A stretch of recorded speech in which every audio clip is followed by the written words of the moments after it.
بندہ گھر سے غفلت کی حالت میں موبائل لیے ہوا نکل رہا ہے، یا کسی سے گفتگو کرتے ہوئے نکل رہا ہے، یا یوں ہی غافل ہو کر کے نکل گیا، پیارے نبی صلی اللہ علیہ وسلم نے جو دعا سکھائی کیا؟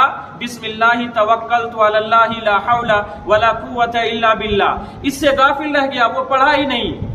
اسی طریقے سے اسے ٹوائلٹ جانا ہے، پیارے نبی صلی اللہ علیہ وسلم نے وہاں جانے کے لیے دعا سکھائی ہے، اللہم انی اعوذ بک من الخبث والخبائث، لیکن وہ غافل ہے، یوں ہی چلا گیا۔ جانتے ہیں شیطان ہر اس جگہ پر ہوتا ہے جو بری جگہ ہے، گندی جگہ ہے، وہاں وہ ہوتے ہیں، وہاں سے حملے ہوتے ہیں، تو بہت سارے بھائی پریشان ہو جاتے ہیں، بہت ساری بہنیں پریشان ہو جاتی ہیں، ان کو سمجھ میں نہیں آتا ہمارے ساتھ ہو کیا رہا ہے۔ شیطان اس پر مسلط ہو جاتا ہے، کس وجہ سے؟ اس کے غافل ہو جانے کی وجہ سے۔ کس وجہ سے؟ اللہ کی یاد سے روگردانی کی وجہ سے۔ کس وجہ سے؟